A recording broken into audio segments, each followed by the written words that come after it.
Bonjour très chers amis. Nous sommes au 11 octobre 2019. Nous sommes ici à Toronto au Canada. Abiy Ahmed, Abiy Ahmed, le premier ministre éthiopien qui a fait sa carrière en tant que militaire, mais qui s'est remarqué aussi dans les services des renseignements éthiopiens, mais qui est devenu Premier ministre d'Éthiopie depuis le mois d'avril 2018. Déjà, quand il accède au pouvoir, il se met donc à casser ces barrières, cette arche de guerre entre l'Éthiopie et l'Érythrée. Ce politicien qui s'est fait remarquer aussi pour encourager le développement économique de son pays. Et pourtant, c'était un militaire. Hein? Voilà. C'est le prix Nobel de la paix. Donc vous voyez que le Premier ministre éthiopien, un jeune qui venait d'accéder au pouvoir en 2018, en avril, en moins de 2 ans, il s'est démarqué sur la scène internationale et le voilà aujourd'hui qui est devenu le prix Nobel de la paix. Donc au même titre que des grands présidents comme des Barack Obama, que tous ces grands leaders que vous connaissez qui ont déjà eu ce prix Nobel de la paix. Bon, ça c'est l'Éthiopie, hein. Mais du point de vue économique, hein, vous essayez de comparer l'Éthiopie au Congo, il n'y a aucun match. Hein. L'Éthiopie a une compagnie aérienne qui fonctionne très bien, où tout le monde utilise, tout le monde paye les services de cette compagnie. La manière dont l'économie est en train de se développer en Éthiopie, c'est à la vitesse grand V. Voilà, il y a des responsables africains qui se sont démarqués de ces caricatures de pillage, de vol, de tuer les autres, mais qui pensent à leur nation. Et l'international reconnaît donc les valeurs de ce genre de citoyens.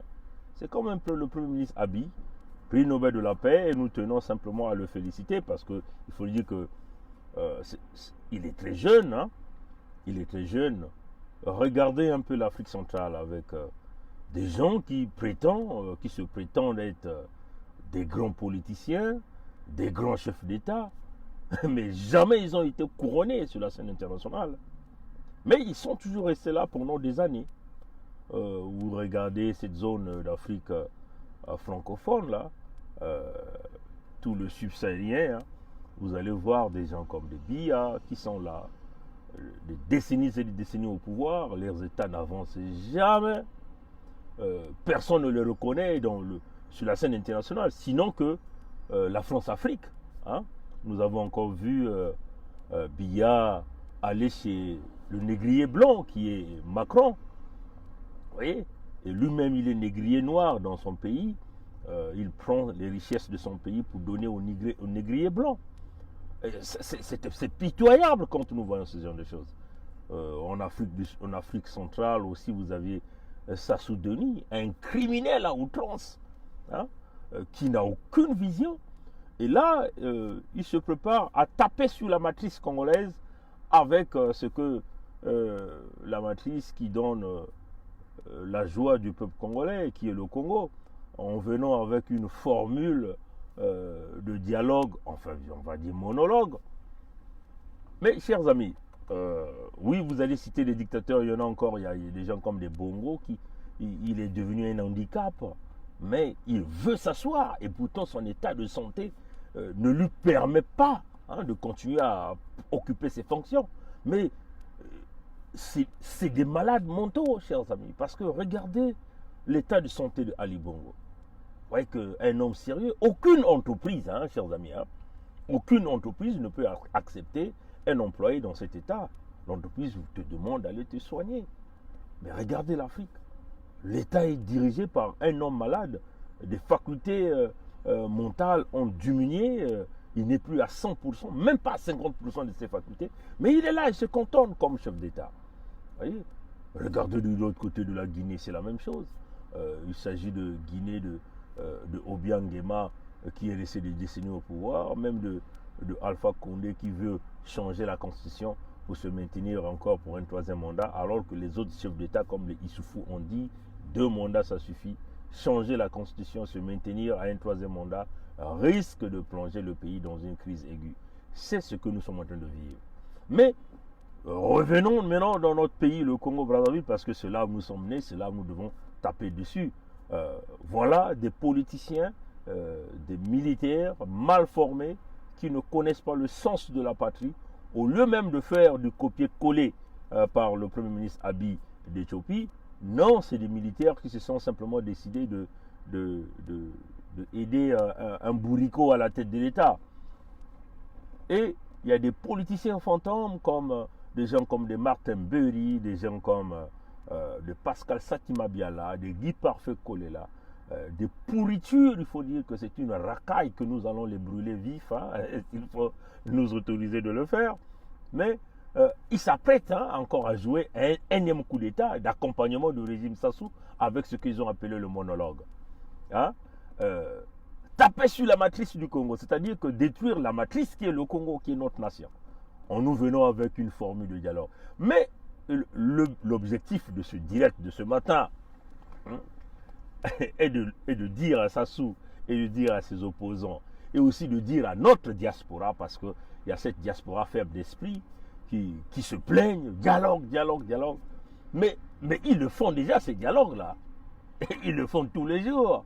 Ramener Pascal Satima Biala dans le gouvernement de Sassou. Hein? C'est ça. Hein?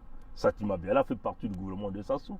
Ramener Guy Parfait Kolela, travailler ensemble avec Pascal Satima Biala dans le gouvernement de Sassou.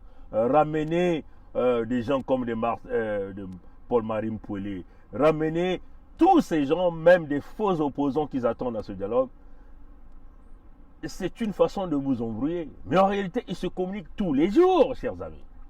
Mais, chers diaspora, qu'ils aillent faire leur dialogue de Mbéri Martin ou pas, qu'est-ce que nous avons à cirer là-dedans? Nous n'avons absolument rien à cirer. Nous allons continuer à bloquer le Congo, à bloquer ce régime. Parce qu'il faut le dire, hein, c'est ça qui est la vérité. Sassou peut organiser 1 million de dialogues au Congo, dans sa forme, dans sa vision. Rien ne va se faire sur l'international tant que toi et moi, qui vivons dans cette diaspora, qui continuons cette lutte, nous allons continuer à travailler et à bloquer le Congo. Vous voyez que ils n'auront pas d'ouverture, chers amis. Hein? Donc, ne soyez pas embrouillés. Sassou peut organiser, oui, le dialogue, oui, il va le faire dans une forme de réunion, mais ils le font déjà en catimini, dans la nuit, dans des coups de fil, dans des réunions nocturnes, ainsi de suite. Nous voulons simplement dire à la diaspora, aux grands résistants, que nous voulons aussi lancer notre message à Sassou, Mbéri Martin, même Alain Akwala que vous recevez dans vos médias de la diaspora. On vous a dit que Alain Akwala était un pantin. Sa fille étudie ici au Canada, à Trois-Rivières, avec l'argent du contribuable congolais. Vous voyez que ces gens-là, ils font semblant de venir auprès de vous pour vous dire « Ah, nous voulons des changements ». Mais ils mangent dans ce système-là et ils font partie de ce que nous appelons les organisateurs de ce monologue-là. Nous voulons simplement vous dire, comme l'a dit Jean-Luc Mélenchon, on s'en fout. On s'en fout éperdument de leur monologue. Ils peuvent le faire. On n'a rien à cirer de ça. Nous allons dire aux jeunes qui sont au Congo que vous n'avez rien à cirer de ce qu'ils vont organiser. Et ce n'est pas ça qui va débloquer le système international. Ils peuvent continuer à jongler dans leur jungle, hein, à sauter, à danser dans leur jungle. Ils contrôlent le Congo, nous contrôlons l'international. Donc nous devons être des aigles. Hein. Voilà pourquoi l'aigle emmène le serpent ou emmène sa proie dans les airs, parce que c'est son terrain. C'est son terrain d'attaque, c'est le terrain qu'il maîtrise le mieux. Alors, nous allons simplement dire à Mbéri Martin, à Mabiala Tsati, à Kolela, des corrompus, des pauvres politiciens qui n'ont aucune vision, parce que c'est cela, mes chers amis. Tous ceux qui veulent aller sur le terrain de Sassou. Parce que c'est cela le terrain de Sassou. Le terrain de Sassou, ça se limite à, quand il est en difficulté, il organise une petite réunion où ils se mettent à partager des enveloppes, à donner de l'argent aux Congolais. Mais il donne l'argent qui appartient aux Congolais à ces mêmes Congolais-là pour les corrompre à accepter ces positions. C'est pitoyable, hein, chers amis. Parce que je ne peux pas accepter que quelqu'un me dit Bernard, tu dois faire ceci, tu dois forcément faire ceci avec mon propre argent. C'est incroyable, hein, chers amis. Moi, quand j'essaie de projeter, je dis, mais le Congo, c'est un merdier, comme on le dit, un véritable merdier. Parce que vous aviez des gens qui n'ont aucune vision, qui pensent à leur petit ventre, leur petite maison. Regardez les conditions dans lesquelles ils vivent au Congo. Regardez les routes. Hier encore, nous avons vu cette pluie qui s'est abattue au Congo. Mais c'est la catastrophe. Toute la ville de Brazzaville est inondée. Des marchés, des gens marchent dans de l'eau usée, où il y a des chiottes qui flottent partout. Vous connaissez les toilettes du Congo, hein? On creuse un trou et puis les gens vont faire du chiottes là-bas et ainsi de suite. Et tout ça, quand il y a des inondations comme ça, tous les chiottes est sur la surface et ça coule dans les marchés et les gens mangent et les gens sont contents de vivre dans de telles conditions. Non, chers amis, il faut, en tout cas on le dit, hein, chers amis, si l'Occident veut bien, si la France veut bien, lâcher Sassou, nous vous demandons de nous livrer Sassou. Parce que ce type-là, voilà, donc nous vous demandons simplement de nous livrer Sassou. Et il n'y aura pas de remords pour Sassou. On le dit, il n'y aura pas de remords pour tous ceux qui ont travaillé avec Sassou. Il n'y aura pas de remords pour tous ces politiciens-là. Voilà pourquoi nous le disons, le moratoire doit être une obligation dans la nouvelle constitution. Tous ceux qui ont travaillé de près ou de loin, qu'il s'agit des civils, des militaires, des administrateurs, tout ce monde qui ont travaillé de près ou de loin avec le régime Sassou vont faire partie de ce moratoire. Interdiction formelle d'occuper une fonction politique parce qu'il va falloir que nous essayons d'épurer cette racaille qui est en train de miner le Congo, qui se prépare encore à aller tapoter dans la matrice du Congo avec leur monologue. Chers amis de la diaspora, chers compatriotes congolais, chers citoyens du monde entier, les amis du Congo, on s'en fout du dialogue de Mbéry Martin, on s'en fout du dialogue de Sassou Nguesso. Nous allons continuer à bloquer le Congo comme nous sommes en train de le faire, tant que le barbare sera là, tant que les bonobos seront là, tant que les criminels, tant que les guerriers seront là. Voilà un peu ce qu'on tenait à dire ce matin. Donc nous sommes là toujours en train de remonter beaucoup de morale à nos jeunes du Congo. Vous devez comprendre que l'avenir du Congo dépend de vous. Mais tant que vous allez continuer à accepter de vivre dans ces conditions, tant que vous refusez de vous engager, d'aller même dans une désobéissance civile, c'est-à-dire vous restez chez eux, vous bloquez tout le pays, alors rien ne changera pour vous. Souvenez-vous, personne ne viendra sauver le Congo. Le Jésus-Christ dont on vous a parlé dans la Bible ne descendra pas pour venir vous sauver. Et ça, c'est une réalité. Et ça, c'est ce que nous voulons dire à tous ces pasteurs qui embrouillent les gens. Tous ceux qui viennent nous donner des paroles, des émotions. Oui, le Dieu là. Oui, Dieu va faire. Dieu ne fera pas tant que tu ne bouges pas tes culs. C'est ça la réalité. Dieu ne fera pas. Dieu a déjà fait dans les hommes. Ce sont les hommes qui doivent maintenant travailler. Lui, il est là pour vous guider. C'est à vous. Ne dormez pas. Dieu ne fera pas. Si tu attends que les cieux s'ouvrent, que tu vois Jésus-Christ dont on t'a présenté, le Jésus-Christ blanc, descendre pour sauver le Congo, pour te sortir de là, tu mourras là. Les cieux ne vont jamais s'ouvrir pour que ce Jésus-Christ-là descende pour travailler. Le Jésus-Christ dont tu attends, ben c'est nous qui te disons ce qu'il faut faire. C'est ça, parce que Dieu a déjà fait dans les hommes. Dieu nous a dotés d'une intelligence de distinguer le bien et le mal. Dieu nous a déjà donné l'intelligence, la sagesse, la raison, surtout le raisonnement. Surtout le raisonnement. Parce que quand tu refuses de raisonner, tu es dans un pays où on ne te paye pas les salaires, on ne te paye pas la pension. Tu es dans un pays où tout est complètement détruit, les hôpitaux ne fonctionnent pas. Tu refuses de raisonner, pensant qu'il y a un Dieu qui descendra des cieux pour te sauver. Mon frère, ma soeur, alors si c'est ça, je te dis que tu vis dans l'enfer. Ah oui, c'est ça qui est la vérité. Et vous aviez des pasteurs, des hommes de Dieu qui vous embrouillent. Obeno tatamana na lusambulo, asikama, siama, tatamana nunga. Il n'y aura pas les nunga si ngeme kutela ma vem panga munu. Yakini mutinu ina. nzambi ya lulendo kusalaka deja na kati ya bantu yani pesaka mayela ndwenga na kati ya nge na kati ya munu sabu tinge kutala jambu ya imbi jambu ya mbote yandi ya lulendo ina metubila na beto tibeti kuswazire mambu ya mbote ina ke kusadisa bampangi nyonso ina ke kusadisa dikanda ina ke kusadisa bwala mengeke na kumanga na kutalati munkadia mpemba mutantu mukuyu mekuvanda na bwala ina kena kufwa babantu kena kuvoidisa banzila kena kuvoidisa bantoto kena kutekisa bimvwama nyonso ya Kongo ngeke na kumanga na kutala yao nani ni zoba zoba ni nge yisu ke kukulumuka ve na kuiza kusadisa nge yisu ke kusalaka dijana kacha babantu beno kuwa yao mbote mote betu na kuvilusaka beno kupesa beno mayela tangu nyonso kutubila beno yao bimangu ina baba ni kutuba na kacha Biblia ngeke kutala yao singeme kutelama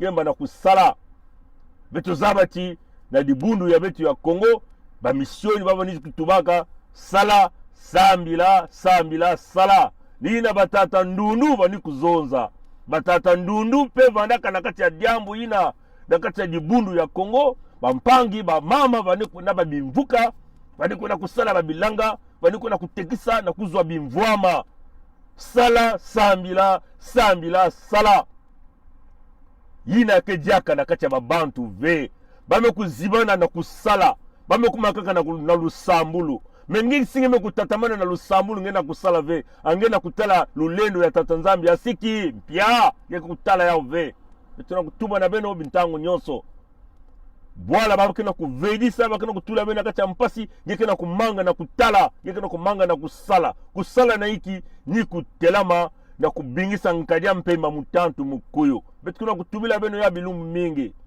yo zozela Yesu akokita te po asalisa yo tolobaki makambo oyo ke nzambe asi asalaki na kati ya bato Biblia na ye wana ya bino wana elobaka yango pe soki otelemi te obengisi nkadia mpemba wana diable wana oyo azoboma bato oyo azodétruire système économique oyo azokanga mosala nyonso tu oyo azopima bino misala okomona nguya ya tata nzambe te na église évangélique du Congo bazali koloba osambela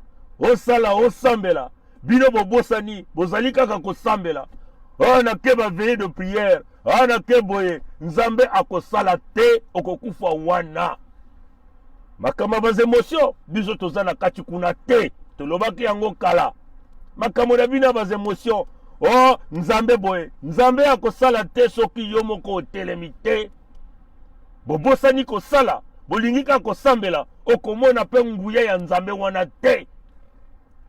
C'est ça qui est la vérité. Donc tozoloba na bino makambo to sala désobéissance civile ezali option number 1 option ya liboso pona bino bofana na bandako na bino botia moi sacrifice bomoni mbula ebeti na Brazzaville banye oyo tu ezalaka na ba toilette na bino wana ebimi na kati ya bazando nyonso ebino boza ko vivre na ba condition bozo betela maboko oyo peuple nini peuple ya mouton. Non, chers amis, il y a des moments où on se dit que mais c'est quoi cette affaire-là?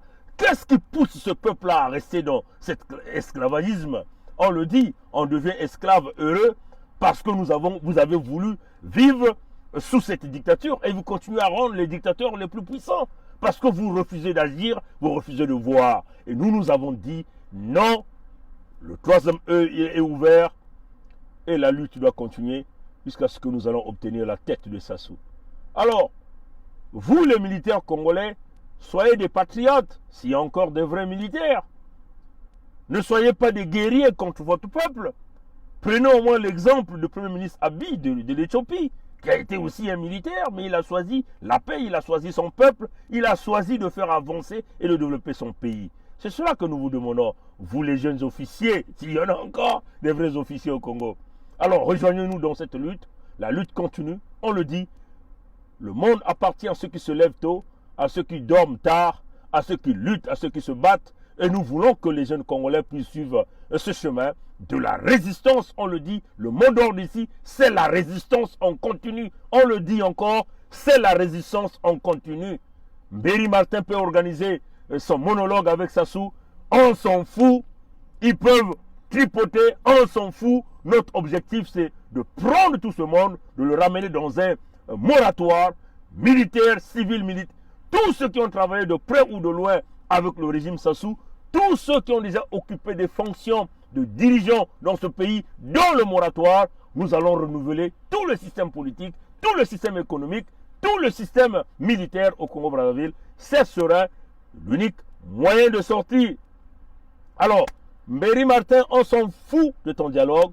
Sassou Nguesso, on s'en fout de ton dialogue. Mabiala Ntsati, on s'en fout. Kolela, on s'en fout. Cette racaille pourrie politique, on s'en fout de vous. Et nous allons continuer à bloquer le Congo. Donc, le mot d'ordre aux jeunes du Congo, c'est la résistance. Le mot d'ordre, c'est la résistance. Jusqu'à ce que Sassou se quitte le pouvoir. Et sinon, nous allons continuer toujours à travailler dans les alternatives, qui est éventuellement l'alternative que moi j'aime bien, pour bien correctionner les guerriers, parce qu'eux-mêmes ils sont dit, c'est des guerriers. Voilà, le général en carton l'a dit, eux, les guerriers, pour correctionner les guerriers, c'est l'équilibre des forces militaires. Et nous, c'est notre première option, parce que nous pensons qu'avec les guerriers, avec les bonobos, il n'y a pas une solution politique. Sinon, il va vous rouler encore dans la farine, comme il est en train de faire avec le monologue. Alors, le mot d'ordre ici, c'est la résistance, et on travaille pour l'équilibre de forces militaires, pour correctionner les guerriers, parce qu'il faut le dire que nous avons un objectif qui est clair, c'est correctionner Oyo, correctionner tous ces gens-là qui sont là-dedans, ceux-là qui ont mené le pays dans cette difficulté, ceux-là qui continuent de priver le peuple congolais de liberté d'expression, de liberté de mouvement, ceux-là qui continuent d'abuser, d'assurer des violations graves de droits de l'homme, ceux-là qui continuent de piller et de voler l'argent du Congo. Donc le mot d'ordre ici, c'est la résistance et puis l'équilibre de forces militaires.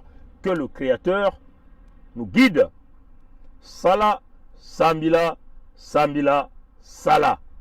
Merci d'avoir suivi ce direct. Prière de la partager. Et nous, on se casse d'ici.